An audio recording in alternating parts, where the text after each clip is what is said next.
Bismillahirrahmanirrahim. Assalamualaikum warahmatullahi wabarakatuh.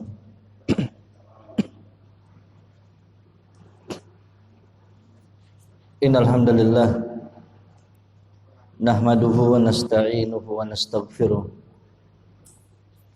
wa na'udzu billahi min shururi anfusina wa sayyiati a'malina. Man yahdihillahu fala mudhillalah wa may yudlil fala hadiyalah. Asyhadu an la ilaha illallah wahdahu la syarikalah wa asyhadu anna Muhammad ibn Abdillah balagha risalah wa addal amanah wa nasahal ummah wa jahada fillahi ta'ala haqqa jihadihi hatta tahul yaqin. Wa laqad qala azza wa jalla fi kitabihil karim, ya ayyuhalladzina amanu taqullaha haqqa tuqatih wa la tamutunna illa wa antum muslimun.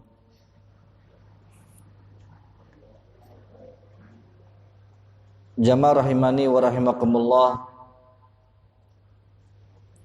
wa hafidhakumullahu jami'an. Alhamdulillah, pada kesempatan malam hari ini dirintikan-rintikan hujan, kita masih diberikan kenikmatan oleh Allah Azza wa Jalla untuk bisa bermajlis, untuk bisa duduk bersama, untuk bisa mendengarkan ayat-ayat Allah Azza wa Jalla, hadis-hadis Nabi sallallahu alaihi wasallam, dan juga kita akan membahas dari kitab Fiqhud Da'wah wa Tazkiyatun Nufus yang dikarang oleh Syekh Husain bin Audah Al-Awaisyah hafizahullahu ta'ala. Dan kesempatan pada malam hari ini kita akan membahas sebuah tema al-isti'anatu bis shalah. Jadikanlah salat sebagai penolong dan pelindung kita semuanya. Di sini maksudnya adalah bahwa salat merupakan password untuk kita mendapatkan sebuah pertolongan dari Allah Azza wa Jalla. Karena sejatinya yang berikan pertolongan adalah Allah Azza wa Jalla. Yang memberikan pelindungan adalah Allah Azza wa Jalla. Adapun maksud daripada tema kita, yang mana kita akan mengambil sebuah firman Allah Azza wa Jalla dari surah Al-Baqarah ayat 45, yang mana Allah Azza wa Jalla mengatakan wasta'inu bis-sabri was-shalah wa innaha lakabiratun illa 'alal khashi'in. Wasta'inu bis-sabri was-shalah, dan mintalah pertolongan dengan kesabaran dan dengan salat. Wa innaha lakabiratun illa 'alal khashi'in. Sesungguhnya salat itu lakabiratun illa 'alal khashi'in. Sungguh sangat berat kecuali bagi orang-orang yang khasyik, bagi orang-orang yang khusyuk. Di sini maksud daripada firman Allah Azza wa Jalla, Allah memberikan sebuah sarana dan password untuk mendapatkan sebuah perlindungan darinya. Perlindungan dari Allah Azza wa Jalla dari segala macam mara bahaya. dari segala macam musibah, kesedihan yang mengalami kita semuanya. Ahibbati fillah rahimani wa rahimakumullah. Jazakallahu khair. Wa hafidhakumullahu jami'an. Ayat ini sebuah seruan dari Allah Azza wa Jalla. Sebuah panggilan dari Allah Azza wa Jalla kepada setiap muslim, kepada setiap hamba Allah Azza wa Jalla yang sedang dalam kondisi dirundung sebuah kesedihan, sebuah masalah, sebuah kesulitan. Mungkin di antara kesulitan adalah dia berada di bawah kekangan orang-orang yang zalim kepadanya, atau permusuhan orang-orang yang musuhinya, dan yang lain sebagainya. Maka firman Allah Azza wa Jalla, wasta'inu bis-sabri was-salah, ini merupakan sebuah panggilan Allah untuk kita menjadikan salat sebagai tempat perlindungan, atau menjadi pelindung dan penolong kita dari segala macam kesusahan yang mengalami kita semuanya. Jamaah rahimani wa rahimakumullah. Al-Imam Ibnu Katsir rahimahullahu taala, beliau berkomentar terkait dengan ayat yang mulia ini, yaitu surah Al-Baqarah ayat ke-45. Kata beliau, ista'inu ala talabil akhirah bis sabri alal faraidi was salah. Mintalah tolong ala talabil akhirah, di dalam perkara-perkara akhirat, bis sabri alal faraid, yaitu dengan cara kita bersabar di dalam menjalankan kewajiban-kewajiban yang Allah wajibkan kepada kita semuanya. Wassalah, dan dengan kita mendirikan salat. Maka seorang ketika mengharap akhirat, maka ada dua. Yang pertama adalah dengan sabar menjalankan perintah Allah, dan yang kedua adalah dengan dia mendirikan salat. Akan tetapi di sana disebutkan wa innaha lakabiratun illa 'alal khashiin.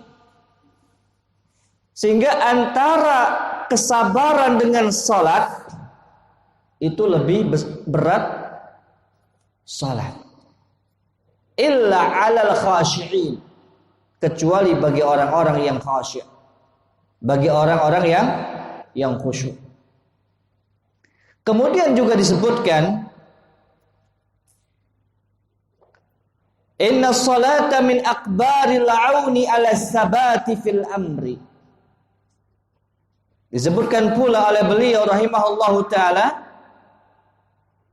inna salah, sesungguhnya yang namanya salat, min akbaril aun, di antara pertolongan yang paling besar, ala sabati fil amri, untuk kita bisa teguh, untuk kita bisa kokoh di dalam menjalani perintah Allah Azza wa Jalla. Karena Nabi sallallahu alaihi wasallam pernah berdoa pula kepada Allah Azza wa Jalla, Allahumma inna nas'aluka al-azimata 'ala ar-rushdi was-sabata 'ala al-amri. Nabi sallallahu alaihi wasallam beliau berdoa kepada Allah Azza wa Jalla, Allahumma inna nas'aluka al-azimah 'ala ar-rushdi, yaitu sebuah tekad untuk menjalani sebuah petunjuk Allah Azza wa Jalla, was-sabata 'ala al-amri, dan teguh di dalam menjalankan perintah Allah Azza wa Jalla. Ini Nabi SAW berdoa kepada Allah, yang mana beliau berdoa untuk minta sebuah keteguhan dan keistiqomahan. Kenapa? Karena suatu nikmat yang paling besar setelah kita ini mendapatkan hidayah dari Allah Azza wa Jalla adalah kita bisa as-sabat. Kita bisa istiqamah di dalam menjalani agama Allah Azza wa Jalla. Karena ketika seorang mendapatkan hidayah, yang paling terberat adalah dia untuk istiqamah as-sabat. Dia untuk teguh di dalam menjalankan perintah Allah. Sebagaimana ada sebuah pepatah mengatakan bahwa mempertahankan lebih berat daripada menggapai. Menggapai hidayah mudah. Akan tetapi istiqamah dalam hidayah itu berat. Sehingga tidak aneh ketika ada seorang ulama yang mengatakan dan berdoa kepada Allah Azza wa Jalla, Allahumma anta rabbuna farzuqnal istiqamah. Ya Allah, Engkau adalah Rabb kami. Engkau adalah Tuhan kami. Farzuqnal istiqamah. Berikanlah kami untuk bisa teguh di jalan agama Engkau ya Allah. Itu disampaikan oleh seorang ulama yang bernama Al-Hasan Al-Basri rahimahullahu ta'ala. Oleh karena itu tadi ini disampaikan oleh Imam Ibnu Katsir rahimahullahu ta'ala bahwasannya salat adalah sebuah pertolongan yang paling besar dari Allah untuk kita bisa teguh di dalam menjalankan perintah Allah Azza wa Jalla. Para nabi memberikan sebuah contoh kepada kita semuanya. Para nabi memberikan sebuah qudwah dan uswah kepada kita semuanya. Ketika mereka mendapatkan sebuah permasalahan. Ketika mereka mendapatkan sebuah hal yang memberatkan mereka semuanya, mereka kembali kepada Allah Azza wa Jalla. Bahkan disebutkan oleh Suhaib radhiyallahu taala anhu yang diriwayatkan oleh Imam Ahmad bin Hanbal rahimahullah, dia berkata, kana Rasulullah sallallahu alaihi wasallam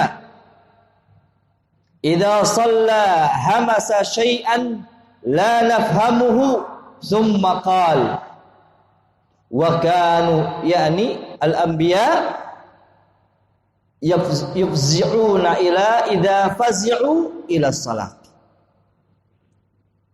Yang dimana disebutkan kata Suhaib radhiyallahu taala anhu bahwasannya Rasul sallallahu alaihi wasallam ketika beliau salat, beliau mengucapkan suatu yang kami itu tidak memahami. Kemudian kata Nabi sallallahu alaihi wasallam bahwasannya para nabi dahulu ketika mereka mendapatkan sebuah permasalahan, mereka kembali kepada Allah Azza wa Jalla. Dan disebutkan pula dalam sebuah riwayat Al-Imam Ahmad bin Hanbal menerangkan bahwasannya kana idza hazabahu amrun shalla. Nabi sallallahu alaihi wasallam ketika beliau sallallahu alaihi wasallam mendapatkan sebuah hal yang menggelisahkan beliau, beliau langsung salat. Beliau langsung ketemu dengan Allah. Beliau langsung meminta kepada Allah Azza wa Jalla, karena kunci password daripada pertolongan Allah dengan salat. Itu passwordnya, kita minta pertolongan itu passwordnya adalah salat. Ya. Kemudian pula dalam sebuah riwayat yang lain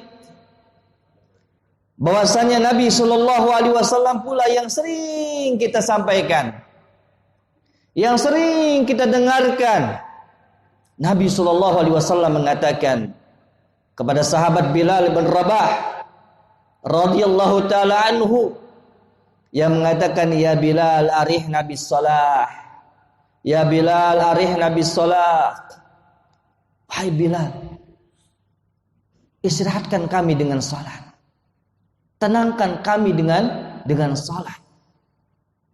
Nabi Shallallahu Alaihi Wasallam tidak mengatakan arihna minas salah, istirahatkan kami daripada salat. Tidak.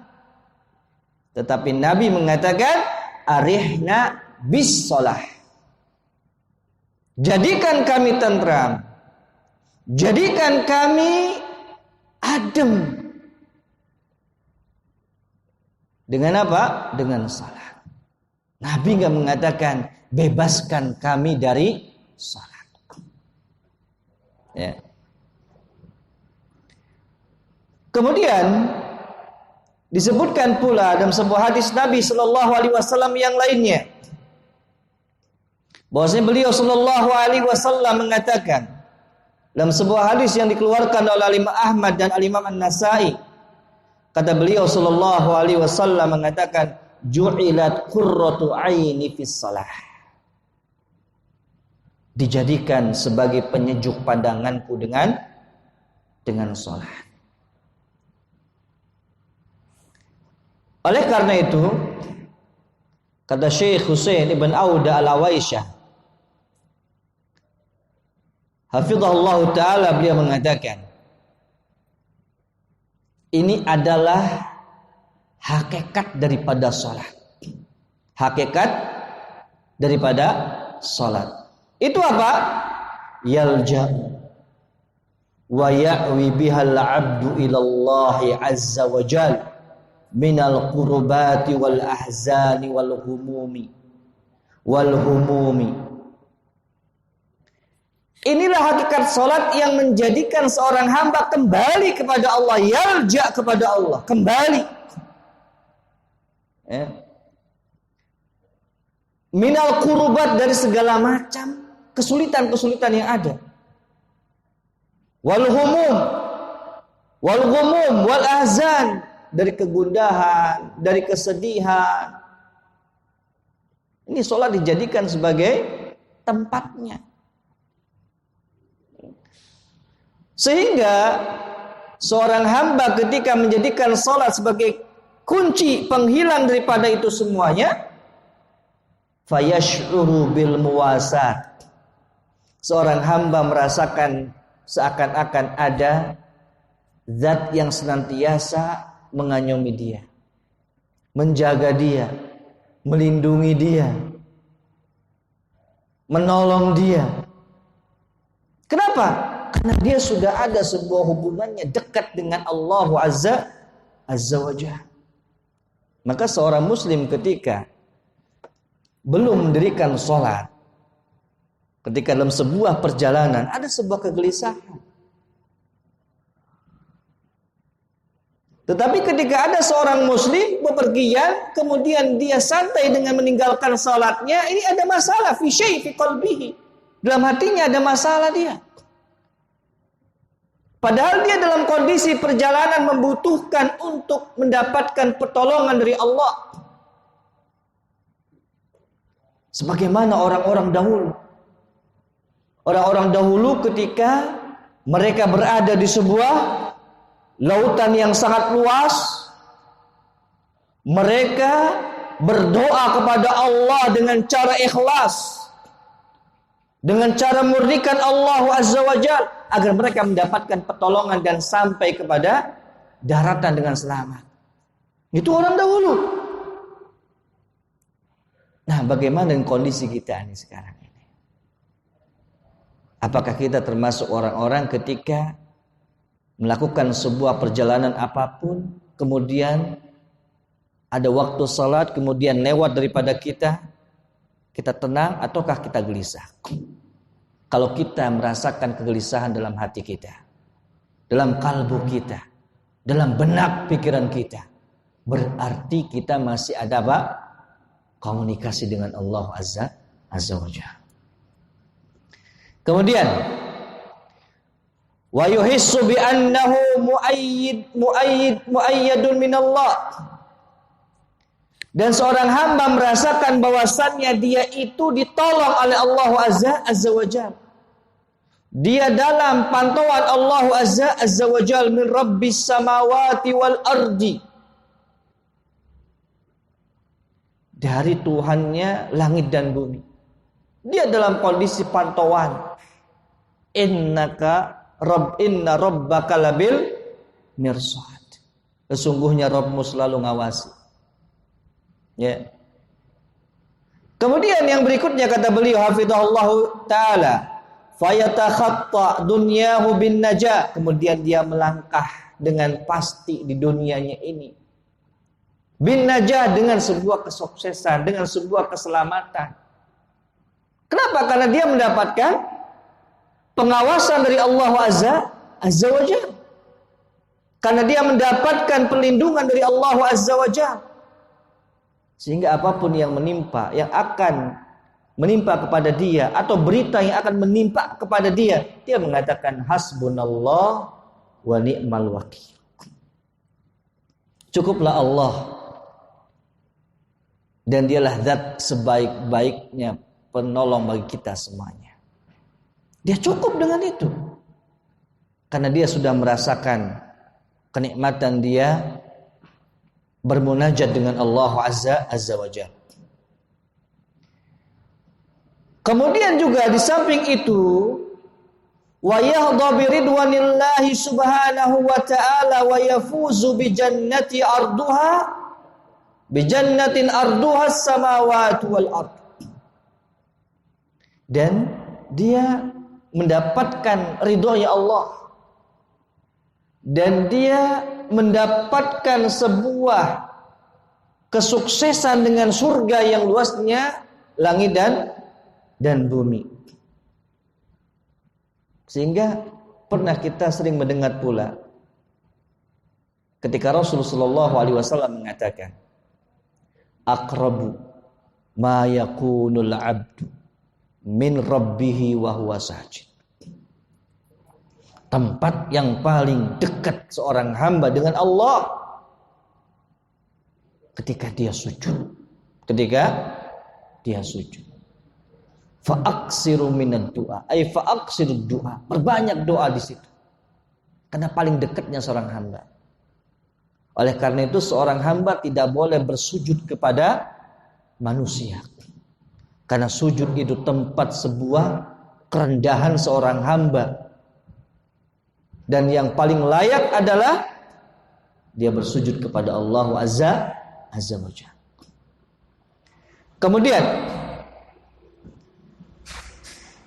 Syekh Husain mengatakan, fal nasta'in bid-du'a'i fis sujud.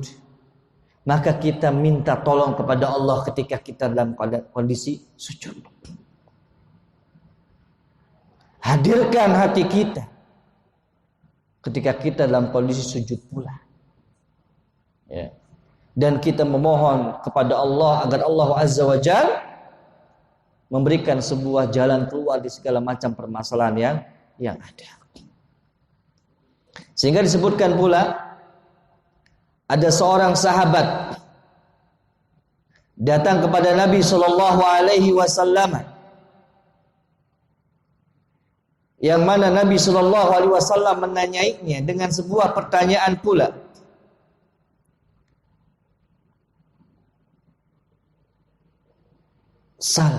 Minta.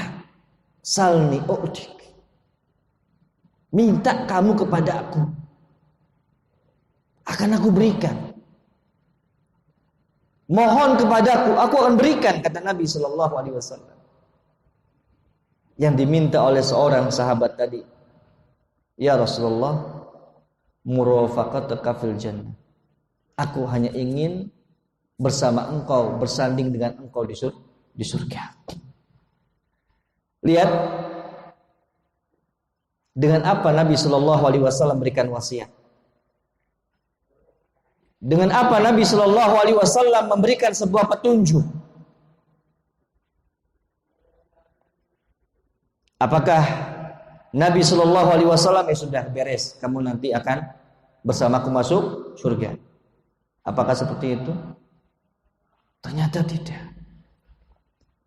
Ternyata Nabi Shallallahu Alaihi Wasallam mengatakan, fa inni ala nafsik bikasratis sujud.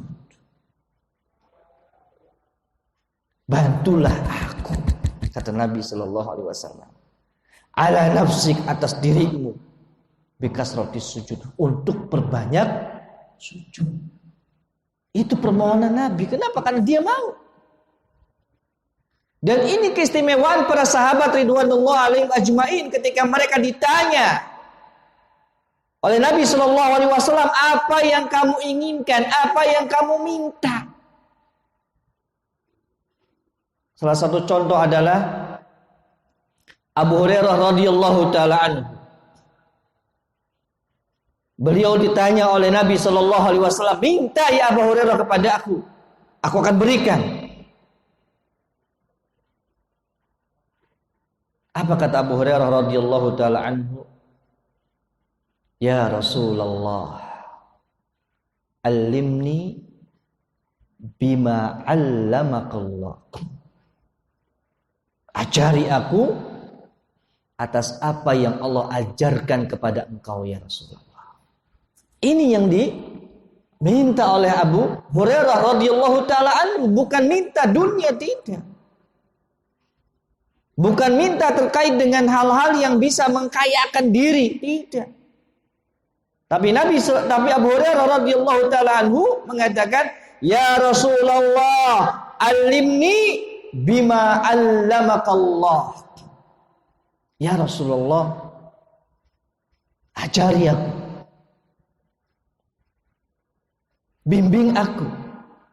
Arahkan aku dengan apa yang Allah Azza wa Jalla telah bimbing engkau dengan ilmu Allah Azza wa Jalla. Jamaah rahimani wa rahimakumullah. Oleh karena itu ternyata kalau kita melihat bahwa sholat itu hubungannya dengan kehidupan sehari-hari sangat luar biasa. Di pertemuan sebelumnya kita sudah membahas terkait bahwasannya sholat itu bisa mencegah perbuatan keji dan mungkar. Dan ternyata sholat itu di sini dalam ayat yang mulia ini bukan hanya sekedar ibadah yang dilakukan oleh seorang hamba. Bukan hanya sekedar ibadah rutinitas yang dilaksanakan oleh seorang hamba. Akan tetapi di sana yang namanya sholat ada sebuah hubungan komunikasi dengan sesama, dengan kehidupan kita semuanya, dan sebuah komunikasi hubungan yang sangat erat sekali. Ya. Kalau nggak ada sebuah hubungan yang erat, nggak akan mungkin Nabi Shallallahu Alaihi Wasallam ketika beliau hendak meninggal dunia, beliau mengatakan apa? As-salah, as-salah, wa ma malakat aymanukum. Gak akan Nabi itu ngomong kayak gitu. Sholat, dan jagalah hak-hak orang-orang yang berada di bawah kalian semuanya. Ya, lihat. Hubungan dia dengan Allah itu sholat, tekankan. Dan hubungan dia dengan orang yang lain adalah orang-orang yang berada di bawah tanggungannya dia. Dan itu Nabi Shallallahu Alaihi Wasallam sampaikan di akhir hayatnya beliau Shallallahu Alaihi Wasallam. Kemudian disebutkan pula dalam sebuah hadis yang pada pertemuan yang sebelumnya, bahwasannya ketika seorang sholatnya baik amalannya, sholatnya buruklah amalannya. Ya, dan ternyata disinilah menggambarkan, kata beliau hafizahullah taala, sebuah dampak yang sangat luar biasa dalam sholat. Ya. Itu apa? As-sidq fil muamalah. Dia jujur dalam bermuamalah dengan orang lain. Orang yang sholat akan jujur dia. Kenapa? Karena lisannya senantiasa dia itu apa? Zikir kepada Allah. Ya. Karena lisannya senantiasa isinya adalah doa-doa kepada Allah Azza wa Jalla. Wa adaul amanah, dia akan menaikkan sebuah amanah. Kemudian husnul jiwar, dan dia akan menjaga hak tetangga. Orang yang salat nih, ya. Wa husnul khuluq, dan dia akhlaknya baik. Wal ithar, dan dia akan mengutamakan orang lain di dalam masalah perkara dunia. Ya, tapi masalah perkara akhirat dia harus fastabiqul khairat, berlomba-lomba dalam kebaikan. Jangan pernah seorang ketika dia sholat, dia mampu untuk shaf pertama, kemudian dia mempersilakan orang lain untuk shaf pertama. Fastabiqul khairat di sini. Ya. Kecuali di dalam masalah perkara dunia. Ya. Dia bisa itsar, dia mengutamakan orang lain, walau kalu bihim khasasa, walaupun mereka kondisinya apa? Sulit. Ya. Kemudian yang berikutnya, di samping itu pula, orang yang sholat itu akan memiliki dampak yang sangat kuat, apa itu? Kaful ada. Dia akan berusaha untuk tidak membuat sebuah gangguan kepada orang lain. Dia jaga tuh orang lain. Ya. Dia jaga haknya orang lain, dia jaga. Dia tidak mau mengambil haknya orang lain.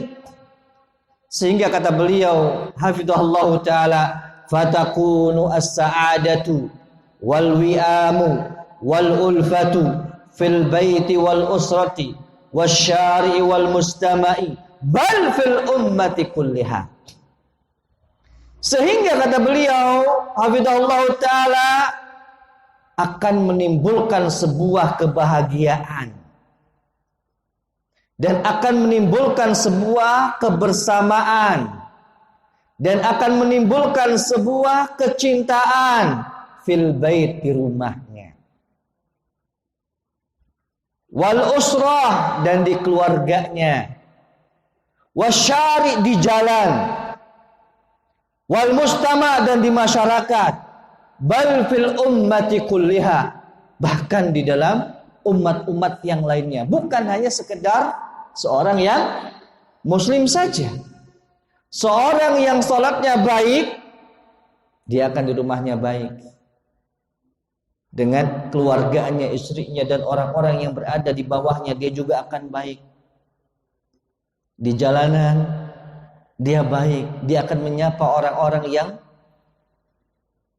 bertemu dengan dia. Di masyarakatnya juga dia baik.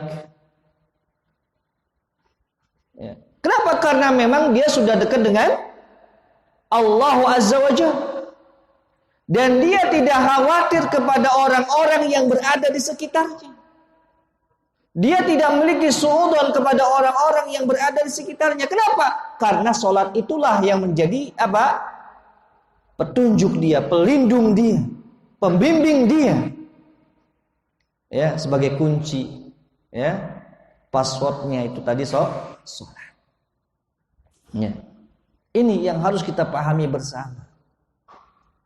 Jadi setiap kita nih, ketika ada suatu hal yang bermasalah, ya, di dalam komunikasi kita bersama saudara-saudara kita di rumah, di masyarakat dan sebagainya, koreksi setiap individu kita salat kita masing-masing.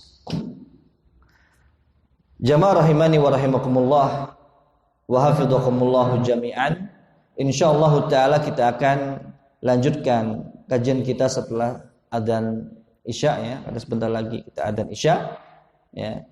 Dalam masalah apa saja kita mendirikan salat selain salat lima waktu. Insyaallah setelah ini kita akan bahas. Wallahu taala a'lamu bissawab. Wa sallallahu ala Muhammad wa ala alihi wa sahbihi wasallam.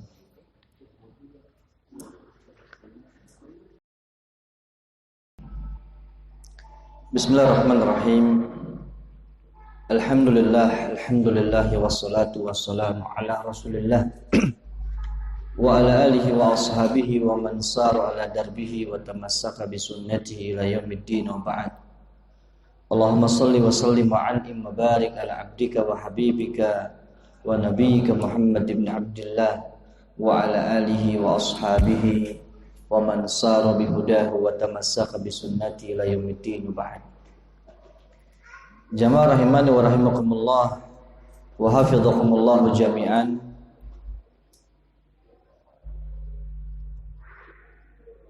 Ketika kita mengetahui bahwa salat adalah sebagai kunci atau passwordnya mendapatkan perlindungan Allah, mendapatkan pertolongan Allah Azza wa Jalla, maka tentunya kita juga harus mengetahui sejauh mana ikatan atau hubungan salat dengan kehidupan di dunia ini. Beliau Syekh Husain Ibn Audah Al-Awaisyah menyebutkan beberapa poin penting di dalam masalah ini. Kata beliau, yang pertama, al-muslim idza hamma bil amri disya'an laja ila salat istikhara.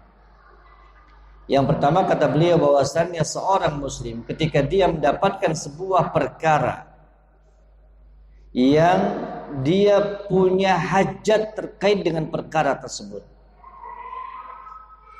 maka laja'a ila salat istikhara, maka dia langsung melaksanakan salat istikharah. Dia salat 2 rakaat, kemudian dia berdoa kepada Allah Azza wa Jal agar Allah Azza wa Jal memberikan sebuah jalan yang tepat, jalan yang benar, dan Allah Azza wa Jal memudahkan urusannya untuk agamanya, untuk kehidupannya, dan akibat yang baik yang akan didapatkannya. Ini yang pertama, kata beliau hafizahullah ta'ala. Dan bagaimana ketika dia mendirikan salat istikharah, dia memohon kepada Allah Azza wa Jal atas keburukan-keburukan yang akan menimpa kepada kehidupannya, kemudian akhirnya, dan kemudian akibat daripada perkara tersebut. Dia berdoa kepada Allah Azza wa Jalla. Sebagaimana disebutkan dalam sebuah hadis dari Jabir radhiyallahu taala anhu, bahwasannya Nabi sallallahu alaihi wasallam bersabda, "Idza hamma ahadukum bil amri." Ketika ada seorang di antara kalian menginginkan sebuah perkara, kemudian kata Nabi sallallahu alaihi wasallam, "Falyarqa rak'ataini min ghairil fardhah."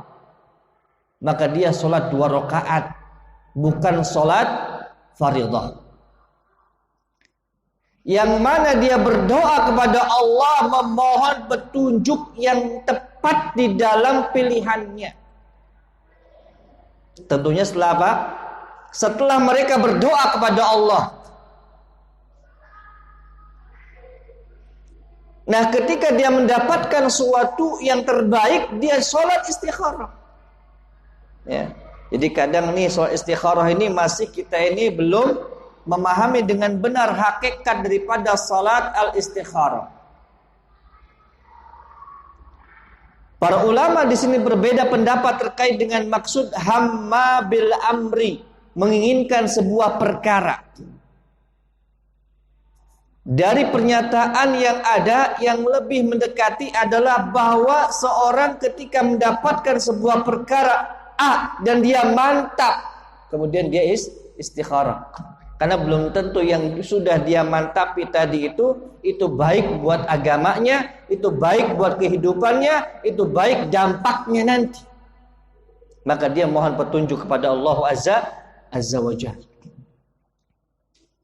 Dia harus memantapkan terkait dengan perkara tersebut, jangan sampai dia bimbang masalah perkara tersebut. Kemudian dia sholat dua rakaat. Kapan sholatnya ya terserah. Tetapi yang lebih baik adalah sholat ketika di tengah malam. Kenapa? Karena lebih tenang, karena lebih adem, konsentrasi lebih fokus. Tidak ada kebisikan, tidak ada kebisingan. Maka dia berdoa kepada Allah dengan sholat dua rakaat tersebut. Kemudian yang berikutnya, ikatan sholat dengan kehidupan dunia yang ada adalah ketika terjadinya gerhana bulan dan gerhana matahari. Yang dimana kata Nabi Shallallahu Alaihi Wasallam terkait dengan masalah ini, agar seorang datang kepada Allah dalam kondisi khawatir, dalam kondisi takut. Jangan-jangan gerhana ini tidak kembali lagi. Artinya apa? Terjadinya gerhana, habis bulan, kemudian enggak terang lagi. Matahari enggak terang lagi. Dia sholat. Kemudian dia berdoa kepada Allah Azza wa Jalla. Sebagaimana kata Nabi Shallallahu Alaihi Wasallam, inna syamsa wal qamara la yankasifani limauti ahadin wala lihayatihi. Tidaklah atau sungguhnya matahari dan bulan tidak terjadi sebuah gerhana limauti ahad, karena kematian seseorang. Auli hayatihi, atau bukan karena hidupnya seseorang. Dahulu ketika terjadinya gerhana, itu pasnya dengan kematian anaknya Rasulullah sallallahu alaihi wasallam, itu Ibrahim.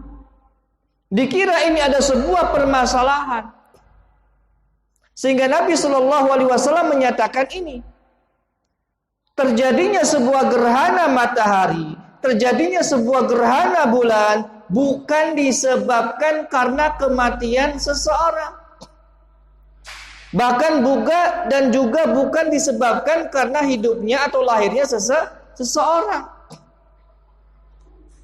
Artinya ketika orang hidup atau dilahirkan, ketika terjadinya gerhana matahari ataupun gerhana bulan, ini orang sakti mandraguna, nggak ada ceritanya, nggak ada sanadnya. Di zaman dahulu juga mungkin pernah terjadi, ketika terjadinya gerhana matahari, gerhana bulan, apa yang dilakukan? Sembunyi di kolong ranjang. Orang yang hamil sembunyi. Kenapa? Khawatir anaknya kena dampak daripada gerhana. Itu nggak benar. Bahkan hal yang terjadi juga karena sekarang sudah zaman Android. Ketika terjadi gerhana bulan ataupun matahari, mereka sibuk dengan apa? Motret. Ya. Mereka sibuk dengan HP-nya, selfie dengan gerhana. Ya. Ini yang terjadi.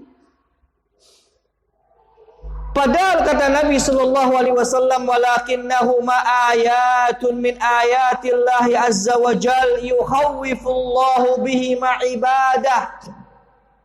Padahal gerhana matahari, gerhana bulan tanda kebesaran Allah.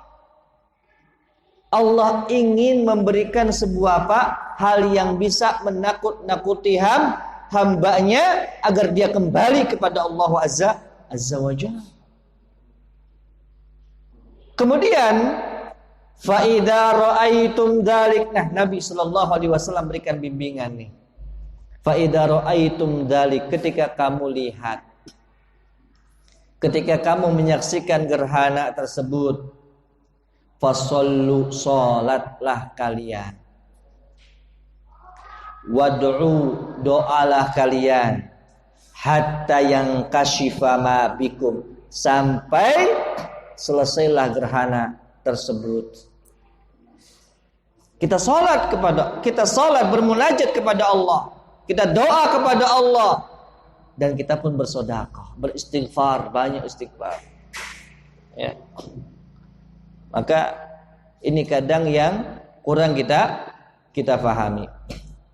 Bahkan di dalam riwayat yang lain, fad'ullaha, maka berdoalah kalian kepada Allah, wa kabbiru, dan bertakbirlah, besarkan Allah, agungkan Allah, wa sallu, dan salatlah kalian, wa tasaddaqu, dan sedekahlah kalian ketika terjadi gerhana. Lihat salat hubungannya, ya.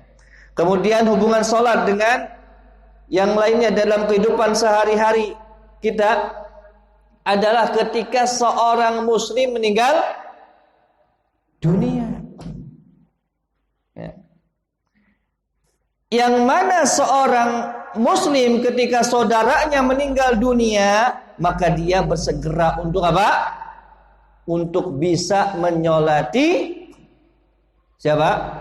Saudaranya yang muslim. Ya. Dan seorang hamba dalam kondisi ini, ya, dalam kondisi ketika kondisinya meninggal dunia, ya, dia sangat butuh kepada rahmat Allah.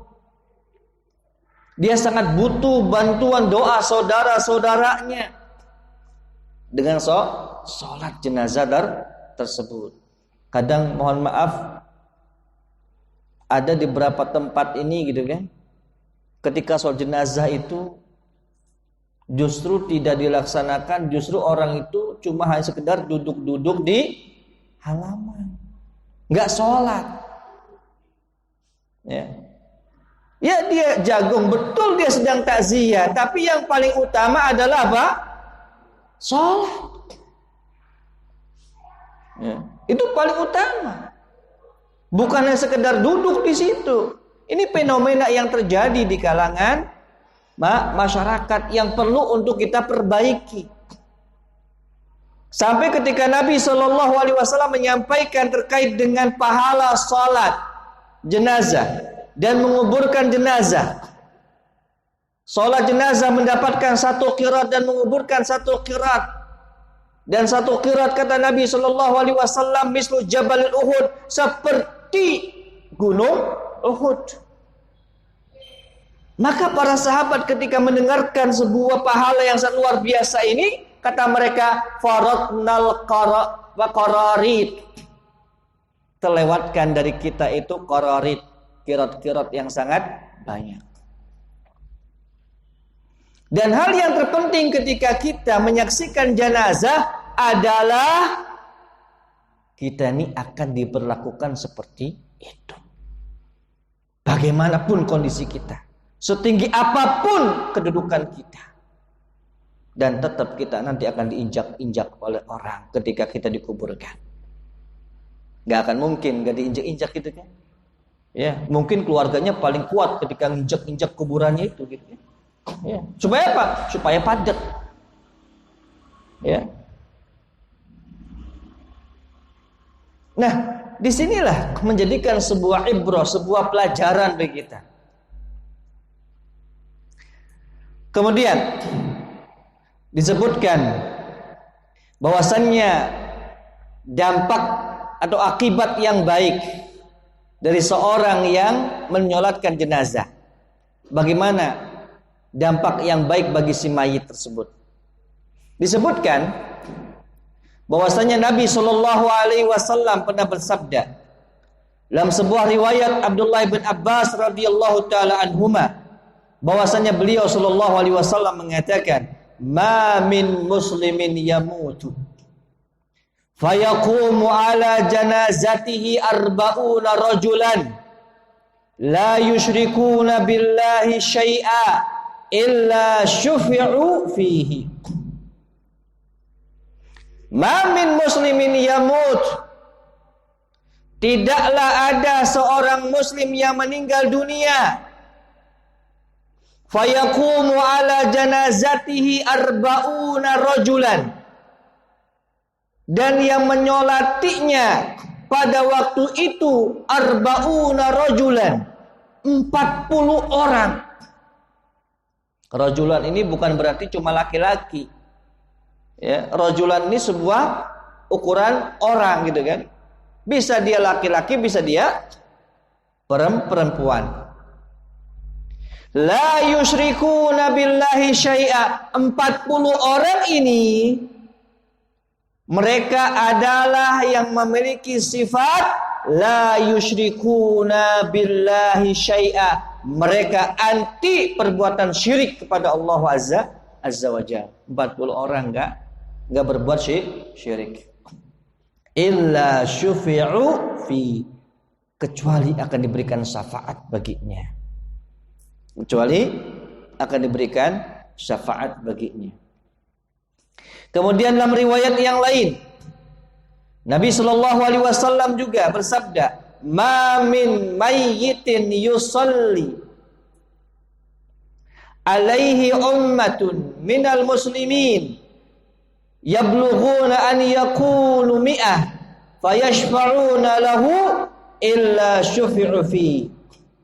Tidaklah ada seorang mayit nih disolati oleh umat di kalangan kaum muslimin, oleh orang-orang di kalangan kaum muslimin, sampai jumlahnya 100.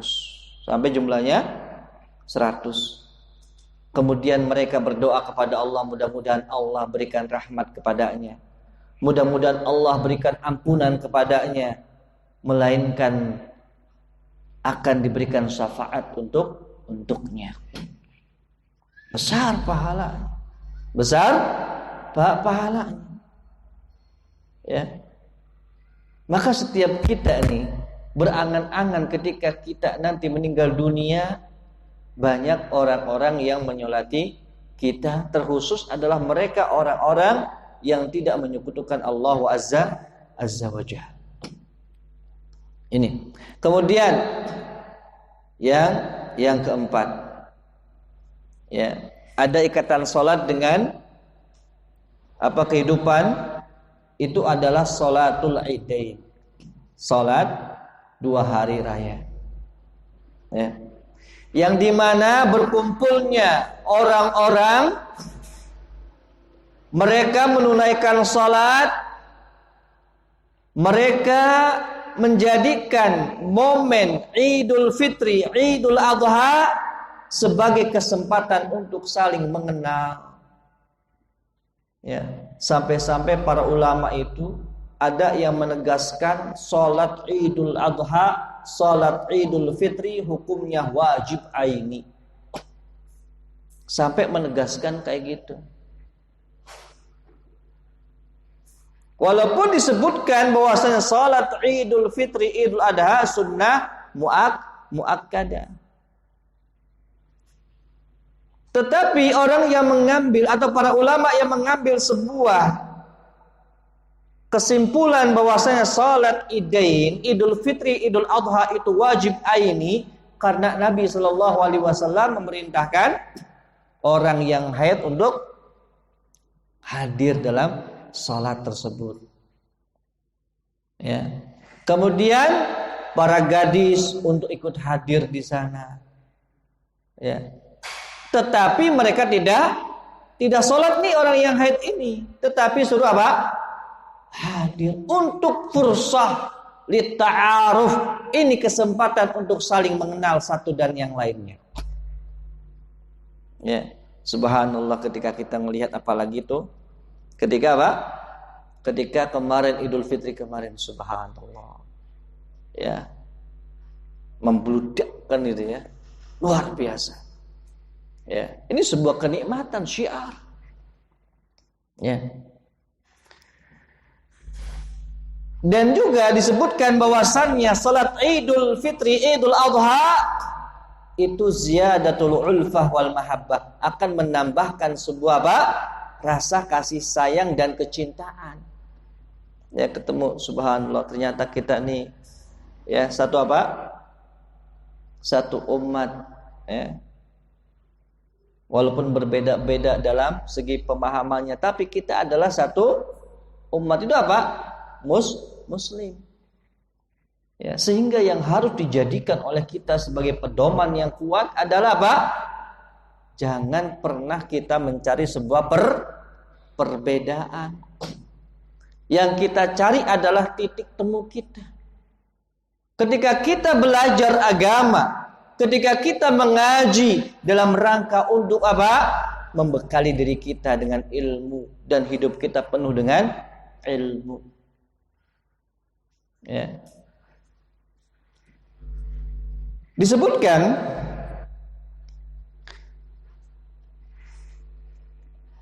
bahwasannya Nabi Shallallahu Alaihi Wasallam ketika salat Idul Fitri, Idul Adha, ya, beliau datang ke musola.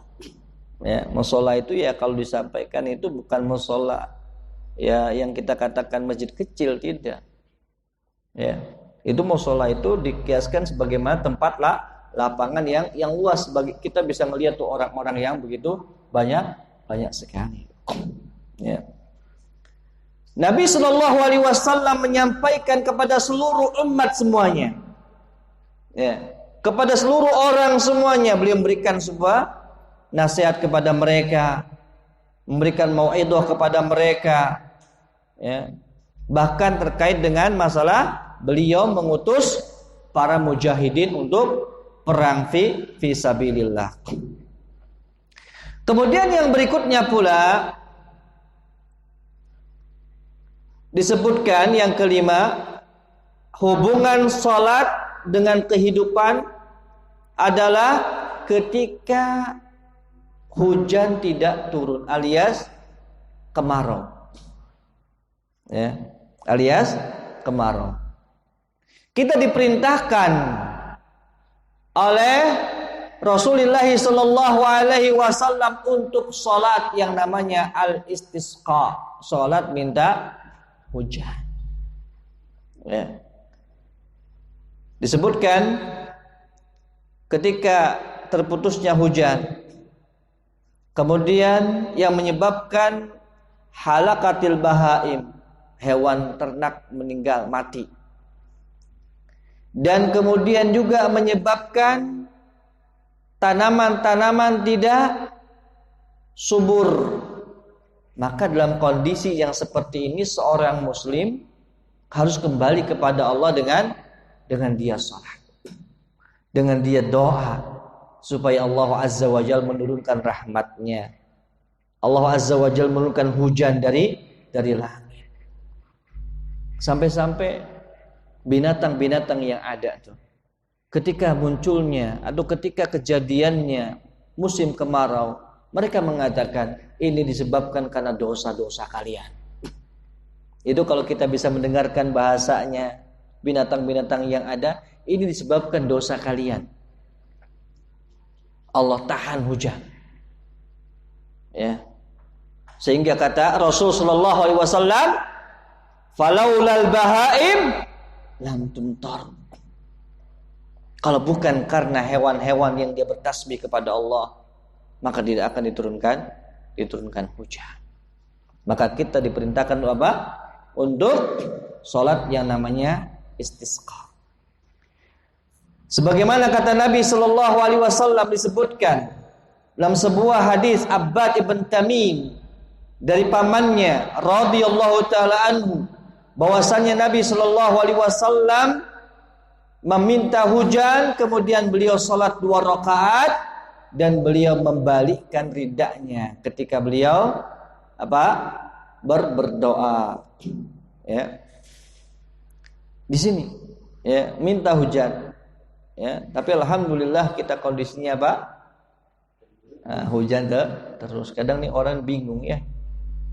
Terus keluh resah diberikan hujan. Yang ngeluh terus nih hujan terus kan itu. Enggak diberikan hujan, ngeluh terus. Air pada kering. Ya. Nah, hujan terus, mobil baru dicuci, kotor lagi. Ya. Inilah manusia. Maka benar ketika Allah mengatakan apa? Manusia ini diciptakan dalam kondisi apa? Halu, penuh keluh resah. Idza massahu syarru jazua. Ya. Ketika diberikan sebuah keburukan, kerjaannya ngeluh. Ya. Wa idza massahul khairu manua, ketika diberikan kebaikan, cegah, enggak mau apa? Berbagi dengan saudaranya. Illa apa kata Allah? Illal musallin, kecuali orang-orang yang salat. Ya, kecuali orang-orang yang salat. Nah, inilah. Kemudian yang berikutnya adalah ketika seseorang berbuat dosa. Ya, ketika seorang berbuat dosa, kemudian dia ingin memperbaiki dirinya, maka dia ambil air wudu. Ya. Kemudian dia salat. Kemudian dia beristighfar kepada Allah Azza wa Jalla. Ya. Sebagaimana sebuah hadis diriwayatkan oleh Abu Bakar radhiyallahu taala anhu. Kata beliau, sami'tu Rasulullah sallallahu alaihi wasallam yaqul, bahwasanya aku mendengar Rasul sallallahu alaihi wasallam berkata, ma min rajulin yudnibu dzamban, tidaklah seseorang dia melakukan sebuah dosa, thumma yaqumu fayatatahhar, kemudian dia bangun, kemudian dia bersuci, thumma yusalli, kemudian dia salat 2 rakaat, thumma yastaghfirillah, kemudian dia memohon ampunan kepada Allah, illa ghafarallahu lahu, melainkan Allah akan ampuni dosanya dia. Ya. Tsumma qara'a hadhil ayah, kemudian Rasul sallallahu alaihi wasallam membaca ayat yang mulia, walladzina idza fa'alu fahishatan aw dhalamu anfusahum dzakarullah. Lihat, orang-orang yang melakukan sebuah perbuatan fahisyah, perbuatan yang keji, aw dhalamu anfusahum, atau mereka mendolimi dirinya sendiri, apa yang dilakukan? Zakarullah fastaghfaru lidunubihim. Mereka ingat kepada Allah, mereka langsung salat, fastaghfaru lidunubihim, kemudian mereka beristighfar kepada Allah Azza wa Jalla. Ada seorang sahabat yang mulia yang bernama Abu Musa al-Asy'ari radhiyallahu taala anhu. Beliau menegaskan, innallaha anzala ala hadhil ummah amnaini, bahwasanya Allah Azza wa Jalla menurunkan umat ini 2 pelindung, sehingga tidak diazab oleh Allah Azza wa Jalla. Yang pertama siapa? Rasulullah sallallahu alaihi wasallam. Yang pertama Rasulullah sallallahu alaihi wasallam. Falamma madaw aw mata, tatkala Rasul sallallahu alaihi wasallam meninggal dunia, fabaqiya wahid. Apa itu? Al-istighfar. Falamma dhahaba halakna, ketika istighfar ini pergi, hilang, halakna, kita akan binasa. Ya. Maka ketika seorang berbuat dosa, maka dia melakukan sholat apa? Salat 2 rakaat, memohon ampunan kepada Allah. Mudah-mudahan Allah Azza wa Jalla mengampuni dia. Jamaah rahimani wa rahimakumullah.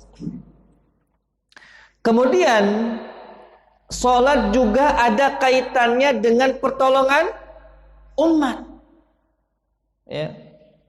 Terkhususnya salatnya orang-orang yang du'afa, orang-orang fuqara, orang-orang masakin, orang-orang yang terdolimi. Ya. Itu juga di antara sebab nasrul ummah, penolong umat ini. Sebagaimana Rasulullah SAW mengatakan, innama yansurullahu hadhil ummata. Sesungguhnya Allah Azza wa Jal akan menolong hadhil umat ini, bidha'ifiha, perantaraan orang-orang yang lemah di kalangan mereka, bida'watihim, dengan doa mereka, wa salatihim, dengan salat mereka, wa ikhlasihim, dengan keikhlasan mereka semuanya. Ya. Kemudian di samping itu pula, kata beliau hafizahullah ta'ala, menyebutkan di dalam salat itu ada ketenangan. Dalam salat ada ketenangan. Kalau orang salat masih gelisah, ada orang salat gelisah, ya, ada enggak? Orang yang sholat tenang kan itu. Sholat ketenangan. Kenapa? Karena dia merasakan sebuah ketenangan dalam sholat. Dan kebahagiaan. Kenapa dalam sholat itu ada ketenangan? Kenapa dalam sholat itu ada kebahagiaan? Ya, disebutkan kata beliau, fa innal insana yash'uru bil qurbi minallahi ta'ala. Karena seorang manusia merasa dekat dengan Allah, dia yakin pasti Allah akan nolong kita, pasti Allah akan bantu kita, pasti Allah akan menjadi pelindung kita. Ya, tenang dia. Ya. Sebagaimana dalam sebuah ayat yang mulia, surah Ar-Ra'd ayat ke-28, ketika Allah Azza wa Jalla mengatakan, alladzina amanu wa tatma'innu qulubuhum bidzikrillah, ala bidzikrillahi tatma'innul qulub. Orang-orang yang beriman dan hati mereka tenang dengan zikir kepada Allah. Bukankah dengan zikir kepada Allah itu hati menjadi tenang, hati menjadi tentram? Maka inilah pentingnya salat untuk kita jaga, untuk kita pelihara, ya.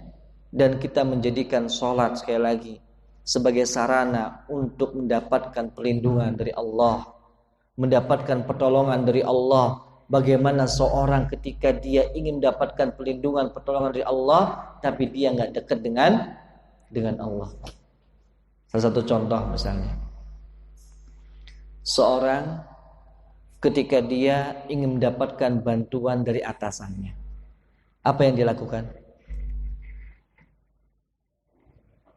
Dia berusaha untuk melakukan PDKT. Ya.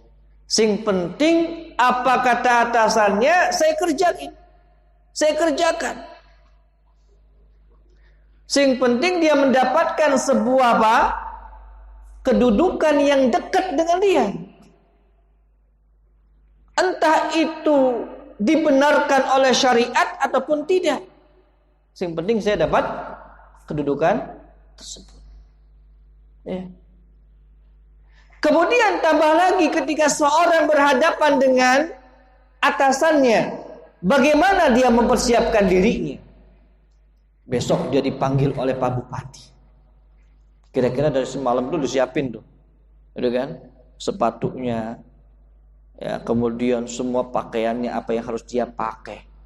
Sebelum itu dia harus kondisinya mandi terlebih dahulu. Ya. Membersihkan diri badan dia sehingga ketika hadir dalam kondisi rapi. Ini atasan di dunia. Bagaimana dengan ketika kita menghadapi penciptanya atasan ini, itu Allah Azza wa Jal, maka Allah Azza wa Jal mengatakan, khudhu zinatakum inda kulli masjid. Pakailah perhiasan. Artinya apa? Pakaian yang sesuai. Ketika kamu hendak ke masjid. Ya. Ini kita akan berhadapan dengan Sang Pencipta dari orang-orang yang mungkin kita ini berada di bawah mereka. Ya. Kepada manusia saja kita seperti itu, apalagi kepada Allah Azza wa Jalla. Ya. Karena kita diberikan sebuah kenikmatan yang luar biasa. Sampai ada sebuah keterangan, ya, yang menyebutkan, waman lam yashkur ala na'mai walam yasbir ala bala'i walam yarda ala qada'i falyakhruj min tahtil ardi falyatlub rabban siwaya. Sampai ada sebuah perkataan seperti itu. Ya. Ada mengatakan ini masuk kepada hadis qudsi. Ya. Walaupun di sanadnya ada sebuah perkataan di kalangan para ulama. Tetapi lihat, maknanya sangat luar biasa untuk kita ambil. Man lam yashkur ala na'mai. Barang siapa yang belum bersyukur akan nikmatku, walam yasbir ala bala'i, dan belum sabar akan ujian yang aku berikan kepadanya, ya. Walam yarda ala qada'i, dan dia enggak mau ridho akan ketentuan yang aku tetapkan kepadanya, falyakhruj min tahtil ardi, keluar dari muka bumi ini, falyatlub rabban siwaya, cari Tuhan selainku. Coba, kalau kita diusir oleh Allah itu kemana kita pergi? Kalau diusir oleh manusia masih bisa kita pergi dari sini ke sana, ya, masih memungkinkan. Bahkan ketika seorang tertekan agamanya, tertekan untuk dia melaksanakan ibadah, maka dia boleh pergi dari tempat tersebut, ya, untuk hijrah di tempat tersebut, ya. Maka ketika yang ngusir adalah Allah, kemana kita pergi? Ya. Oleh karena itu, marilah kita bersama-sama untuk senantiasa mendekatkan diri kita kepada Allah. Kita mohon pertolongan, mohon perlindungan kepada Allah dengan passwordnya adalah sholat. Dengan passwordnya adalah sholat. Sholat kita perbaiki, yang dimana mudah-mudahan Allah Azza wa Jalla, dengan kita memperbaiki sholat kita, Allah menjadi pelindung kita, Allah menjadi penolong kita, dan menjadi kemudahan kita melihat wajah Allah Azza wa Jalla di surganya kelak. Mudah-mudahan ini bermanfaat untuk kita semuanya. Wallahu ta'ala a'lamu bissawab. Subhanakallahumma bihamdika asyhadu an la ilaha illa anta astaghfiruka wa atubu ilaik. Assalamualaikum warahmatullahi wabarakatuh.